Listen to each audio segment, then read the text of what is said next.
Salmo 119, versículo 1 diz assim: Bem-aventurados os retos em seus caminhos, que andam na lei do Senhor.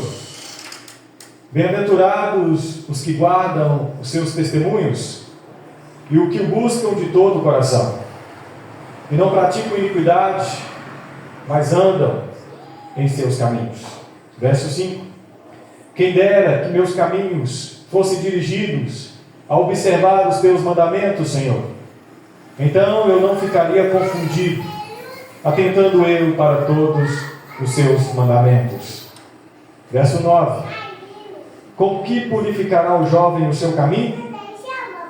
Observando conforme a tua palavra. Com todo o meu coração te busquei. Não me deixe desviar dos teus caminhos, dos teus mandamentos, Senhor. Escondi a tua palavra no meu coração, para eu não pecar contra ti. Amém. Podem se sentar, irmãos. Irmãos amados, o Salmo 119 é o maior salmo da Bíblia, que eu tenho meditado nesse salmo também por nossas igrejas do campo missionário. O Salmo 119 tem 176 versículos, dividido em 22 estrofes. E cada estrofe tem ali a palavrinha Aleph, Bet, Gimel. É cada letra do alfabeto hebraico dividindo as estrofes do Salmo 119 para que seja melhor memorizado. E o Salmo 119, irmãos, como o Salmo número 1, é o centro de todos os salmos, esse tema da felicidade. A felicidade.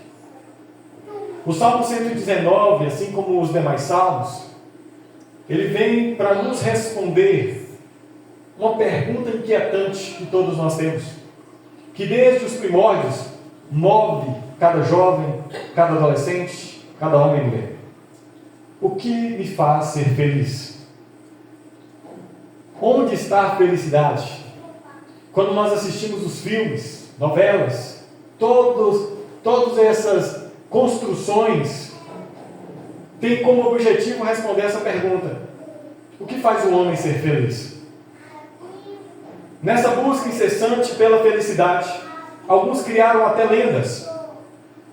Aqueles que acreditam que a felicidade está na juventude, estes criaram a lenda da fonte da juventude.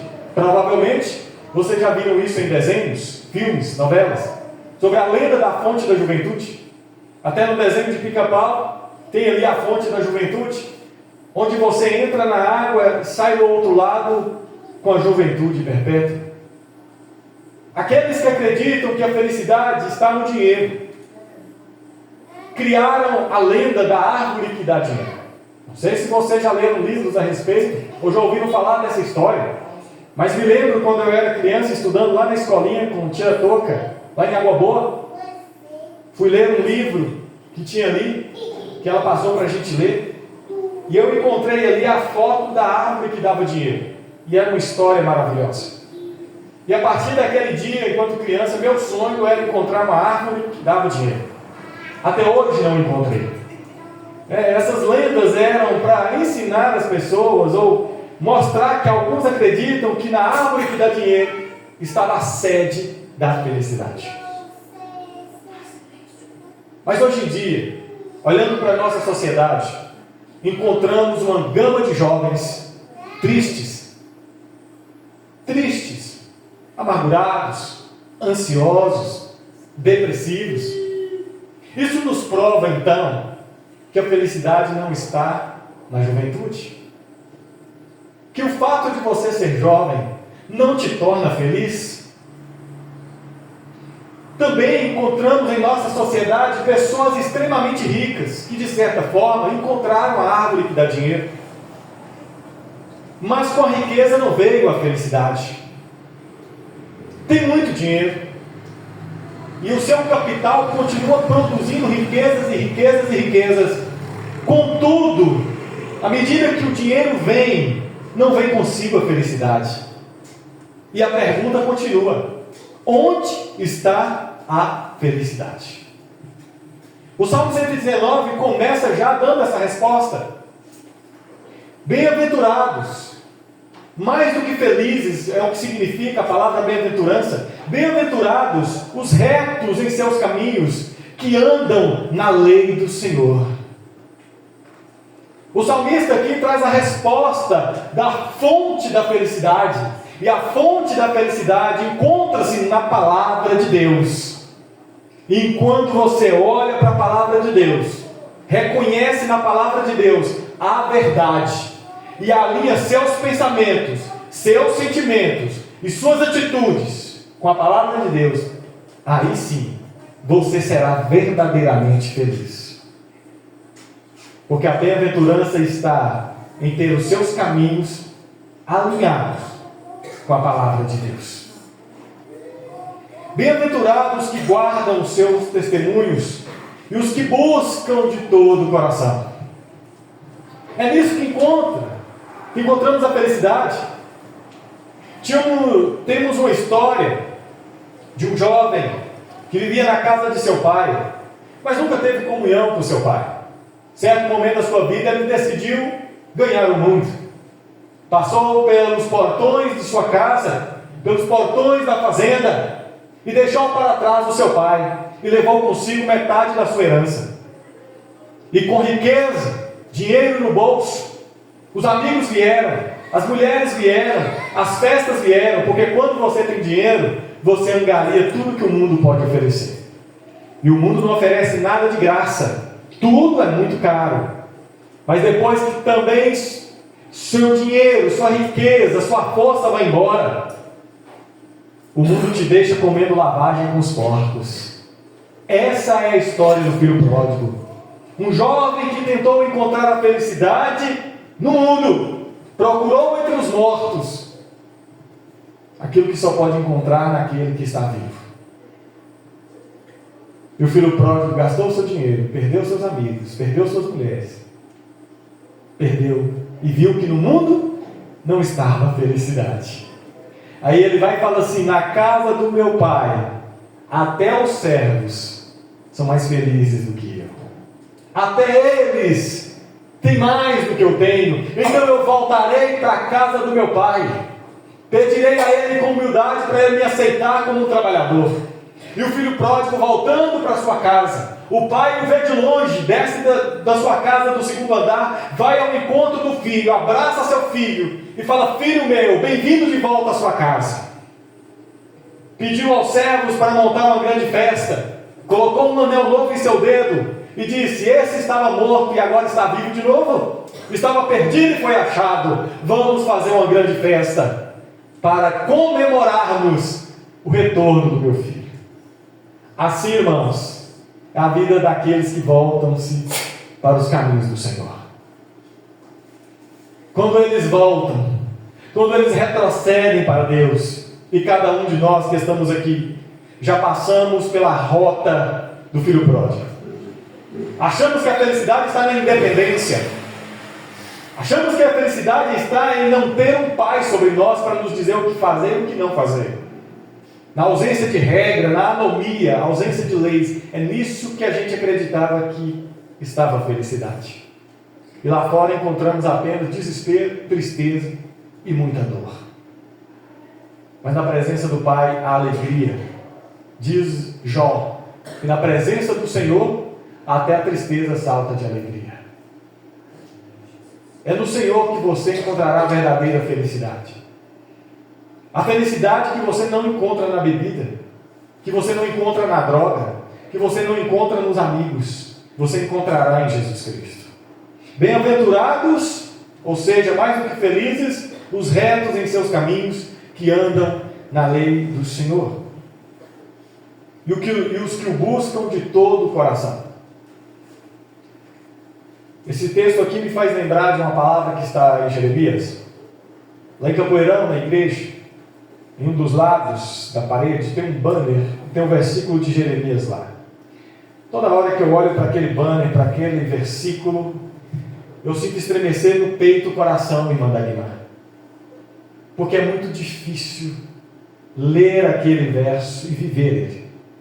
Porque lá o Senhor diz através do profeta Jeremias: buscar-me-eis e me achareis quando me buscardes de todo o vosso coração. Você encontra o Senhor somente quando você o busca de todo o coração. Quando você deixa tudo no altar. Quando você fala o seguinte: olha, não importa o que minha mãe pensa de mim, não importa o que meu pai pensa de mim, não importa o que os amigos pensarão a meu respeito, eu quero conhecer o Senhor. Somente quando você sacrificar qualquer coisa, aí sim você estará apto para conhecer o Senhor. Porque enquanto você estiver apegado a dinheiro, enquanto você estiver apegado à segurança, enquanto você estiver apegado à família, você não pode conhecer o Senhor. É impossível conhecer a Deus, a menos que o busquemos de todo o nosso coração. Não tem jeito. Certa vez um jovem chegou até Jesus precipitadamente e falou assim: mestre, te seguirei para onde quer que fores.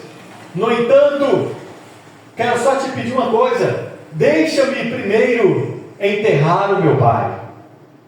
Naquela cultura, o filho mais velho ficava em casa até o pai morrer, para ele fazer o sepultamento, cuidar da sepultura de seu pai, fazer ali, de certa forma, um culto fúnebre para o seu pai, prestar as honras devidas ao seu pai.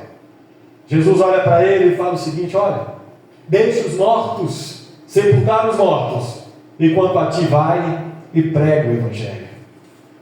Porque qualquer que amar pai, mãe, marido ou esposa mais do que a mim, não é digno de mim. Irmãos, é difícil. O primeiro lugar do nosso coração deve ser entregue a Jesus Cristo. Fala assim: Senhor, o meu coração é teu, ensina-me a ser servo do Senhor. Bem-aventurados os que guardam os seus testemunhos e que o buscam com todo o coração. Que você possa buscar a Deus com toda a sua alma, com todo o seu coração, sem reservas. Não divida os seus olhos, não divida a sua mente, não divida o seu coração com nada. Entregue-se completamente ao Senhor. Se tem alguma coisa que está te separando de Deus, vai para diante do Senhor e fala assim: Senhor, tira de mim o que está me tirando do Senhor. Porque eu quero me entregar completamente a Ti, Jesus Cristo. Postei no meu status hoje que para ser amigo tem que desejar o que desejamos e tem que rejeitar o que rejeitamos. Se não querer o que queremos e não rejeitar o que rejeitamos, não pode andar junto com a gente. Não pode. Se a minha esposa não for para onde eu vou, se ela não rejeitar o que eu rejeito, como ela poderá andar comigo, irmãos? Nosso papel é convidar as ovelhas de Jesus Cristo. Vamos para o céu junto com a gente. Em nome de Jesus Cristo, vamos. Isso é buscar a Deus de todo o coração. No versículo 5, o salmista fala assim: quem dera que os meus caminhos fossem dirigidos a observar os teus mandamentos, então eu não ficaria envergonhado. Quem me dera. Me lembro de muitas coisas que me arrependo da minha vida. Tenho hoje 28 anos. Às vezes eu erro, falo 27, porque eu queria ser mais jovem, mas o tempo está passando rápido demais. Tenho 28 anos, mas já tem bastante coisa que eu me arrependo. Quando eu paro para pensar, nesse curto período de vida, eu já fiz muita coisa errada. E dentre essas coisas, eu me arrependo muito. Só que quando eu examino a minha vida, de todas as coisas que eu me arrependo, entre elas não está em nenhum momento quando eu obedeci a palavra de Deus. Todas as coisas das quais me arrependo, foi quando eu tentei andar sem a orientação de Deus. De todas elas, eu me arrependo. Mas todas as vezes que eu preferi e escolhi ouvir a palavra de Deus, de nenhuma escolha eu me arrependo. Não me arrependo. Ainda que naquele momento tenha trazido de certa forma prejuízo, mas a longo prazo fez tão bem para mim. Aqui o salmista diz: quem dera que meus caminhos fossem dirigidos a observar os seus mandamentos, então jamais eu ficaria envergonhado. Se você ouvir a Bíblia, obedecer a Bíblia, você acha que sentiria vergonha? Eu tenho certeza que coisas que já fizemos, se fossem passadas aqui na frente numa televisão, tem coisas que a gente ficaria envergonhado. Mas se tivéssemos obedecido a Bíblia desde criança, será que teria alguma coisa para a gente envergonhar? Jamais. Porque a palavra de Deus sempre nos orienta para o bem, irmãos. Porque Deus quer o nosso bem. Um pai dá instrução para o seu filho se encaminhar bem, ter uma vida próspera. E assim Deus conosco. Se o pai terreno orienta o filho para o bem do filho, quanto mais o Pai Celestial se importará conosco. Aí entramos na meditação de hoje, que eu quero centralizar esse sermão, que é o versículo 9, 10 e 11. O salmista fala assim: com que purificará o jovem o seu caminho? Com que purificará o jovem o seu caminho? Nossa igreja tem bastante jovens. E aqui o salmista faz uma pergunta: com que purificará o jovem o seu caminho? Purificar é lavar, é limpar. Com que nós limparemos nossos caminhos, jovens? Observando-nos segundo a palavra do Senhor. Quando vamos analisar a Bíblia, para cada período da vida existem alguns pecados particulares. Os pecados da vida idosa não são os mesmos da juventude. As pessoas mais velhas, acima dos 60 anos, têm que tomar muito cuidado com os pecados internos, com o orgulho, com a inveja, com o ciúme, com esse tipo de pecado, com a depressão, com aquela falta de sentido para a vida. Tem que tomar muito cuidado, porque está chegando o final da carreira. Mas os jovens têm outro tipo de pecado que eles têm que se preocupar, que nós temos que dar atenção. E um dos piores é o primeiro dos 7 pecados capitais: a ganância. É um dos pecados que mais move os jovens, porque o nosso desejo enquanto jovens é conquistar, é angariar coisas, é adquirir segurança, é dar um melhor futuro para a nossa família, é ter condição para comprar aquilo que quando crianças nós não tivemos. E aí queremos, investimos e trabalhamos muito em prol da conquista. Outro pecado que o jovem tem que tomar muito cuidado é com a imoralidade, porque está no vigor de seu corpo, e o seu corpo tem tentações, e aí tem que lutar contra essas tentações para não cair. Por isso que o apóstolo Paulo, escrevendo ao pastor Timóteo, ele escreve assim: Timóteo, fuja das paixões da mocidade. Então existem paixões próprias para a juventude. Por isso que temos pessoas grávidas com 12, 13 anos, por inconsequência, porque não conseguem fugir das paixões da mocidade. Mas como o jovem purificará o seu caminho? Observando-se segundo a palavra de Deus. Nós temos grandes histórias na Bíblia de jovens que fizeram a diferença em sua época. Temos a história de José, um menino com 17 anos. Com 17 anos se entregou a Deus. Ele não se entregou ao desespero quando ele estava na cova, preparada pelos seus irmãos. Ele não ficou frustrado quando ele estava no calabouço, pela calúnia de sua patroa. Ele permaneceu fiel ao Senhor, não cedeu à tentação na casa de Potifar. Outro jovem, Daniel, escravo na Babilônia, ele era morador de Jerusalém. De Jerusalém ele foi levado escravo para a Babilônia, e na Babilônia tinha um jeito diferente de pensar, um jeito diferente de sentir e um jeito diferente de viver. Só que Daniel reconheceu-se como diferente dentro da Babilônia.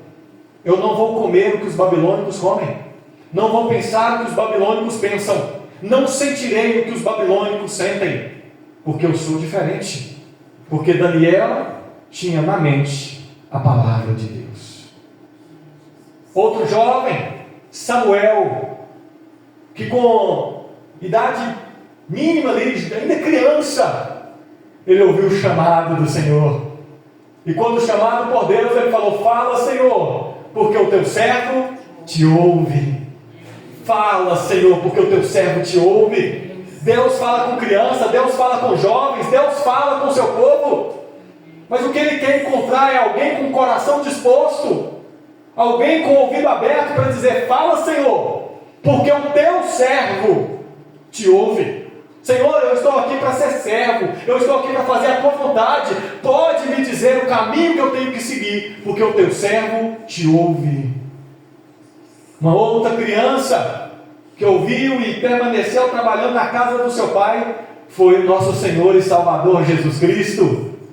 Com 12 anos ele estava no templo, e quando sua mãe veio procurando, ele falou: não sabia, mãe, que me importava cuidar das coisas de meu pai? E aí, meu irmão, minha irmã, jovem, criança, vocês que estão aqui nessa noite, vocês têm esse sentimento de José, Daniel, Jesus Cristo e Samuel, de viver uma vida servindo o Senhor Jesus Cristo? Às vezes alguns não chegarão perto de você e dirão o que um dia disseram para mim: você vai perder a sua juventude? No caminho do Senhor você não perde nada, não tem como perder nada. E sabe em que momento eles me disseram isso? Eu estava num ambiente conversando com parentes meus, primos e tios, e um deles chegou a mim com um copão de uísque. Chegou para mim e falou assim: Marcos, experimenta para você ver esse uísque. Bonito, olha a cor, experimenta. Eu falei: não, eu sou crente. Crente não bebe, não vou beber. Você virou crente, cara? Servo de Deus, para que você vai perder sua juventude toda? Tantas mulheres para a gente aproveitar, tantas festas, você vai perder a vida para ser crente, para ficar na igreja? Oh, irmãos, quantas vezes eu vi esse tio meu caído à beira da estrada, bebendo. Você acha que isso é ganhar a vida? Quantas pessoas aí fora entram para o caminho das drogas e depois ficam numa situação precisando da ajuda? Você acha que isso é ganhar a vida? Não é ganhar a vida. Há pouco tempo atrás, uma pessoa me procurou aqui na igreja: pastor, eu estou querendo me libertar das drogas, me ajuda, ore por mim. Chamei, orei por ele, porque as drogas são escravidão, irmãos. Nós não podemos entrar por esse caminho. Você tem uma escolha a fazer. Quer abandonar o caminho hoje? Quer deixar o caminho da bebida hoje? Quer deixar o caminho da imoralidade hoje? Quer fazer um compromisso com Jesus Cristo? Eu tenho certeza que a sua vida será bem melhor. Bem melhor. Como purificará o jovem o seu caminho? Observando-se segundo a palavra de Deus. Mas uma coisa: quanto mais sujo a gente está, mais dolorido é esse processo de purificação. Eu já contei aqui, reconto. Quando eu era criança lá na Água Boa, em Maria da Luz, tinha uma grotinha que o gado faz lá, que a gente pai tinha muitas vacas, e elas passavam, irmão Marcos, e abriam uma trilha assim. E a trilha, ao passar do tempo com a chuva, ia virando uma grotinha. E ficava uma grotinha boa para a gente brincar. Aí no período das chuvas, eu com 6, 7 anos, 8 anos, e eu, meu irmão, meu amigo ia para lá, porque eu nem ficava falando assim. A gente subia lá em cima e descia escorregando até lá embaixo. Subia, depois descia escorregando até lá embaixo. Era uma maravilha, era muito bom. Brincava, a gente ia almoçar em casa, depois voltava, brincava de novo. Aí chegava de tarde. Mas quando ia chegando assim por volta das 4, 5 horas, a gente já sentia um frio na barriga, porque estava chegando a hora de tomar banho. E tomar banho. E criança, ela não toma banho sozinha, que dá banho é a mãe. E minha mãe, ela era terrível para dar banho a gente. Não era culpa dela, era culpa da gente que ficava lá brincando na lama. Chegava a hora, eu fico vendo os filhos de ricos tomando banho, né? Filhos de menino da cidade tomando banho. Como é que é? Pega aquele sabonete líquido, passa no pescoço aqui, na orelha aqui, aquela coisa mais tranquila. Mas lá na roça era diferente, irmãs. Quando não era aquelas buchas que, eu esqueci até o nome, aquelas buchas que tem até semente, que o pessoal Né? Isso, aquela bucha vegetal. Tinha aquelas buchas de saco que pegava assim, cortava, saco de linhagem, passava no sabão, né, aquele sabão de quadro, passava na gente assim, e parecia que a lama não saía, a gente ficava até amarelo, até vermelho, pegava a orelha da gente assim para não juntar lama aqui atrás, piririca que era para falar lá na roça, passava atrás da orelha da gente, era um tormento, irmãos, mas depois a gente ficava limpo para dormir e descansar tranquilo. Mas a gente dormia com a pele ardente, ficava até vermelho assim. Meu irmão era mais moreninho que eu, minha mãe achava que ele era mais moreno por causa da lama, esfregava. Queria fazer o menino ficar branco, legal. Brincadeira, irmãos, mas era difícil. E assim a palavra de Deus faz com a gente. Porque quanto mais sujo você está, mais a palavra de Deus te machuca. Porque quanto mais terríveis são os sentimentos em nosso coração, mais a palavra de Deus vai nos rasgar. Se a nossa mente está contaminada, a palavra de Deus vai ter que tirar tudo que é sujo da nossa mente. Para uma casa se tornar habitável, primeiro a sujeira tem que ser jogada para fora. E se a casa está muito suja, o processo da limpeza dura mais. E talvez você esteja aqui nessa noite assim, sendo limpado pela palavra de Deus com dificuldade, mas eu tenho certeza, irmão, que essa limpeza vale a pena. Pode ser dolorida, mas depois de limpo, o Espírito Santo enche você, preenche você, e sua vida é completamente transformada. O apóstolo Pedro, o apóstolo Paulo, Tiago e João, todos eles passaram por esse processo. Todos nós passamos. E é necessário passar pelo rio para ter nossos pecados lavados, para o Espírito Santo encher o nosso coração completamente. Como purificará o jovem o seu caminho? Observando-se segundo as palavras do Senhor. No versículo 10 diz: com todo o meu coração te busquei. O salmista aqui, ele fala da intensidade do amor dele por Deus. Com todo o meu coração eu te busquei. Não teve nada em mim, Senhor, que eu não entregasse ao Senhor. Não teve nada em mim, Senhor, que eu não confiasse em suas mãos. Semelhante a Abraão, que deixou a sua parentela e foi para uma terra que Deus lhe daria. Assim o salmista buscou a Deus de todo o coração. Mas ele faz uma oração de humildade aqui, logo depois. Não me deixe desviar dos seus mandamentos. Isso aqui reflete a mentalidade humilde do salmista. Porque uma coisa, irmã Luciana, é o crente que está limpo com humildade. Outra coisa é o crente que está limpo, mas com orgulho. O orgulho sempre precede a queda. E tem crente que é tipo Pedro: Jesus, eu vou morrer por ti, darei a minha vida por ti, e confia demais em sua santidade. E olha para o futuro, e acha que não terá dificuldade no futuro, e bate no peito: Senhor, eu serei fiel a ti até a morte. E de vez em quando, irmãos, nos sentimos assim. Sabe quando você amanhece muito crente, ouvindo louvor, com o coração palpitando de alegria? Dá vontade de falar assim: Senhor, eu nunca vou te abandonar. Esse é um dia bom, que você amanhece alegre. Mas você tem que pensar que o dia mau chega. E quando o dia mau chega, irmãos, a gente sabe como é. Você já acorda batendo o pé na quina da cama. Já acorda mal. O cachorro do vizinho já atravessa o seu caminho. Tudo dá errado. E nesse dia você fala: Jesus, não volta hoje não. Se o Senhor voltar hoje, talvez eu não suba. Esses dias acontecem em nossa vida. Para todos nós que estamos aqui. O dia bom vem para nós e vem para os outros também. A chuva e o sol refletem sobre todos nós. Vem sobre todos nós. Não devemos confiar demais em nós mesmos, irmãos. Ainda que até aqui tenhamos buscado o Senhor com todo o nosso coração, tenhamos amado Deus com toda a nossa vida, temos que sempre lembrar da orientação de Jesus: a carne é fraca. Ele disse isso para Pedro quando dormiu: vigia e ora, porque a carne é fraca. O que Jesus estava dizendo? Você não é tão forte, Pedro. Sem mim você nada pode fazer.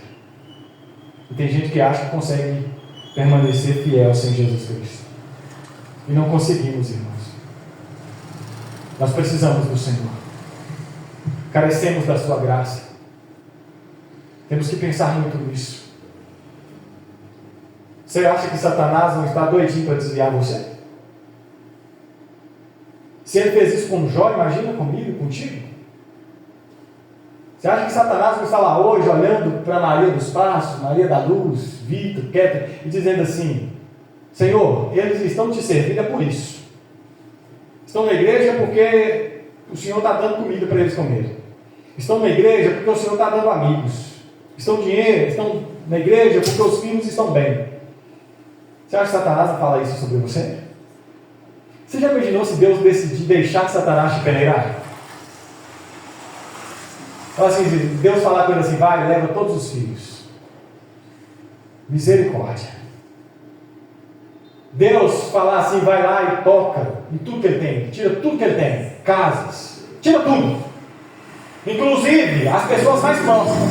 Tire os amigos dele também, tire a esposa dele também, tire o marido dela, tire tudo dela, deixa só com a vida, e veremos se ele não blasfema na tua face. Você acha que Satanás não está falando isso com Deus hoje? Eu não posso dizer que eu serei fiel numa situação dessa. Eu não me conheço direito. Às vezes, irmão, nós nos enganamos, crendo que somos fortes, mas não somos. Se Jesus não estiver conosco, não conseguiremos suportar nada. Por isso a oração é: não me deixe desviar dos teus caminhos, Senhor. O finalzinho da oração do Pai Nosso: não me deixes cair em tentação, mas livra-me do mal. Amém. Livra-me do maligno, né, em algumas versões. Livra-me do maligno, livra-me do mal. Porque, irmão, se Deus não nos livrar, nós vamos cair na tentação. Nós vamos cair, nós vamos falhar quando provados. Mas graças a Deus, porque o nosso bom pastor nos defende. Graças a Deus que estamos na mão de Jesus Cristo, o nosso defensor fiel. Graças a Deus que aquele que nos guia às águas tranquilas, aos pastos verdejantes, é o mesmo que permanece ao nosso lado no vale da sombra da morte. Graças a Deus. Isso que reflete a humildade do salmista. E nós precisamos de humildade. Não me deixe desviar, Senhor. Oh Deus, eu estou firme hoje, mas eu quero estar firme amanhã também. Com todo o coração eu te busquei. Não me deixe desviar dos teus caminhos. Aí vem o versículo 11. Escondi a tua palavra no meu coração, para eu não pecar contra ti. Quer não pecar contra Deus? Quer vencer o pecado? Quer abandonar a vida que até aqui tem levado? Comece a esconder a palavra de Deus no seu coração. Há lugares que a Bíblia não entra em Maria dos Passos. Esses dias eu vim lá de Capoeirão para cá e a minha Bíblia não veio comigo, porque eu sou por demais esquecido. A minha Bíblia ficou lá na casa do irmão Sebastião de Capoeirão. Esqueci minha Bíblia lá. Às vezes eu vou para a sala de aula, mas a minha Bíblia não vai comigo. Só que a palavra de Deus vai comigo.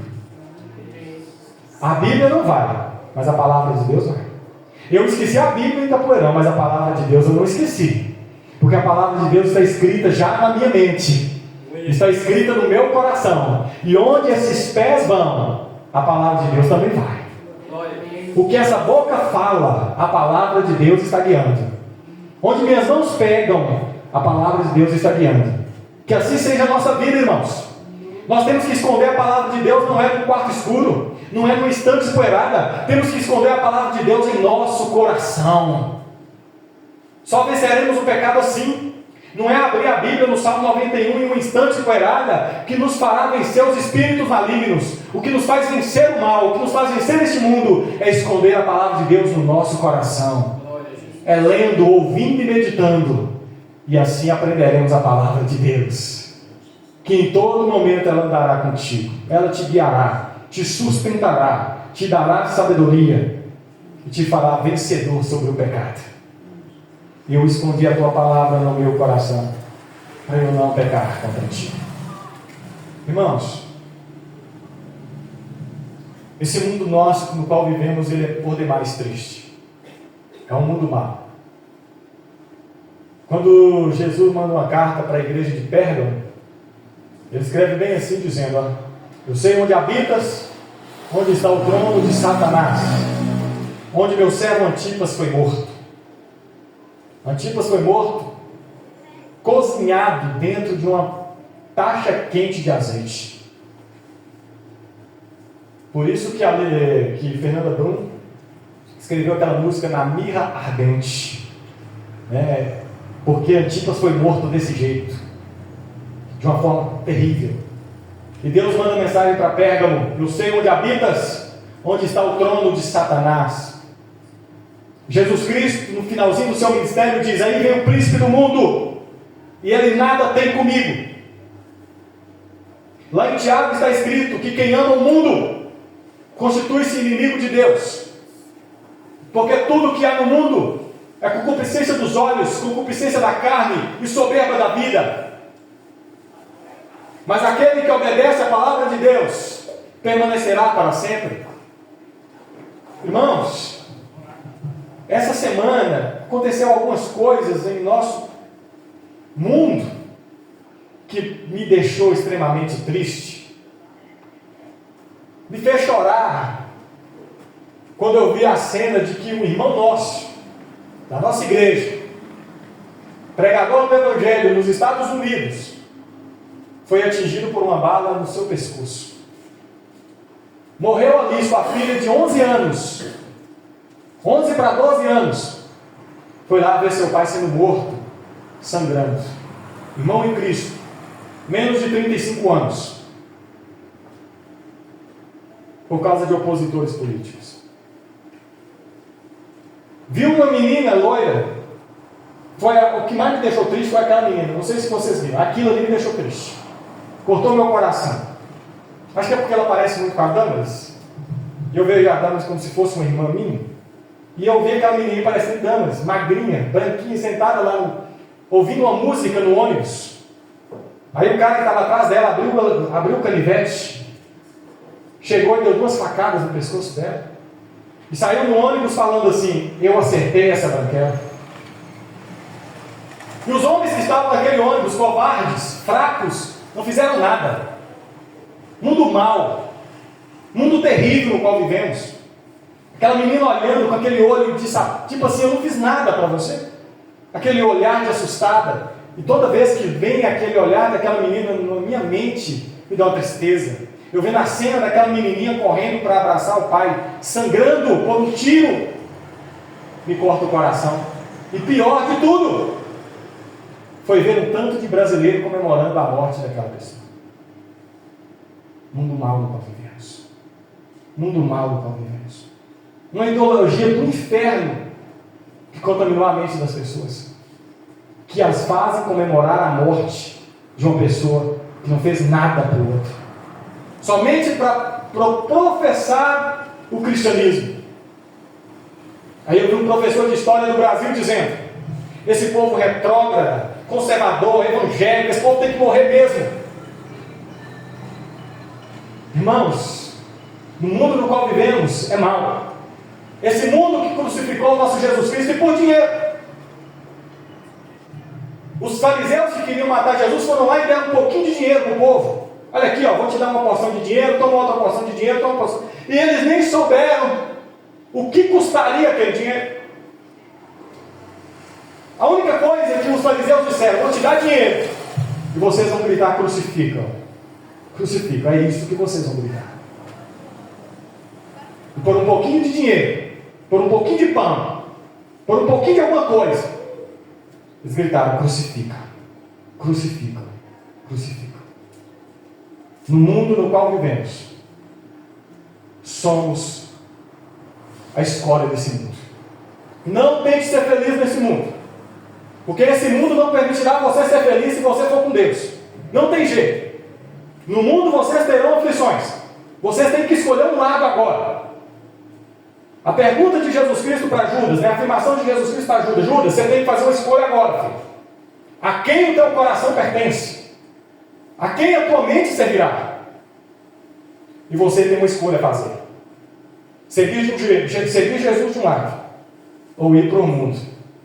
E isso aqui não é um discurso de direita. Isso aqui é um discurso de cristão, irmão. É de cristão.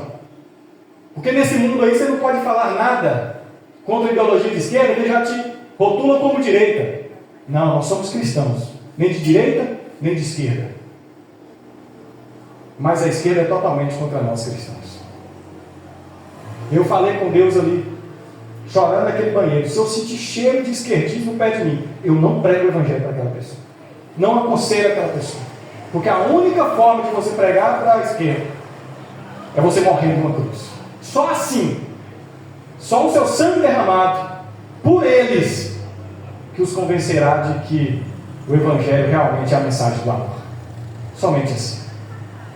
Porque palavras não entram nesses ouvidos. E hoje, irmãos, eu quero chamar você, jovem. Sabe por quê? Porque são os mais atingidos por isso. Você. Mas Jesus Cristo deu a vida por você naquela cruz do Calvário. Somente Ele morreu. Somente Ele derramou sangue. E Ele foi o único que ressuscitou. E se você entregar a vida a Ele, pode ter certeza que Ele mudará você completamente. Transformará a sua vida. Como Ele transformou a nossa vida. Mas para tomar uma decisão dessa, precisa ter muita coragem. Você tem que colocar o seu pescoço debaixo da guilhotina e correr o risco de perder amigos, parentes, perder muita coisa. Mas a pergunta de Pedro para Jesus: Jesus, e o que ganharemos nós, que tudo deixamos por amor de Ti? Deixamos as redes, os barcos, deixamos nossa antiga vida para seguir o Senhor. O que será de nós? Aí Jesus vai falar: vocês ganharão 100 vezes mais na terra, e ainda por vir a vida eterna. Como purificará um jovem a seu caminho?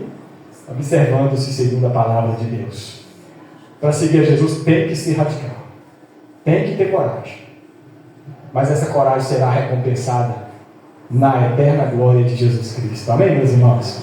Vamos ficar de pé? Aleluia.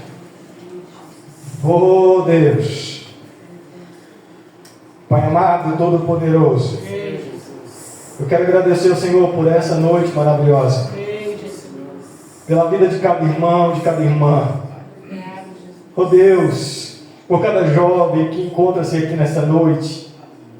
Senhor, que o Senhor nos abençoe, que o Senhor nos fortaleça, ilumine a nossa mente e o nosso coração para que sempre caminhemos contigo. Glória a Deus, verdade. Senhor, em nome de Jesus Cristo, que ao passarmos por aquela porta, sejamos completamente transformados pelo Teu poder, Jesus. É verdade, Pai. Que o Senhor venha mudar a nossa mente, o nosso coração, Pai, e mudar assim também nossas atitudes. Queremos seguir o Senhor, queremos amar o Senhor, queremos louvar o Senhor para todo sempre. Glória a Jesus. Não nos deixe nunca, Senhor, retroceder. Não nos deixe desviar dos Seus mandamentos, ó Deus. A estrada é por demais longa e os inimigos são por demais numerosos. Mas a Tua presença basta, Senhor, para nos fazer vitoriosos, ó Deus. Ó Deus amado, aqueles que sofrem nesse mundo mal, que sejam recompensados na eterna glória do Senhor. Pai amado, em nome de Jesus Cristo, que sejamos guardados pelo Teu poder, Senhor, guardados pela Tua graça, e que Sua palavra continue escondida em nosso coração. Obrigado, Senhor, em nome de Jesus. Amém, Senhor. Amém. Que o amor do Senhor nosso Deus, as misericórdias de Jesus Cristo e a consolação do Espírito Santo esteja com todos nós, hoje e para sempre. Em nome de Jesus Cristo, a igreja diz: Amém.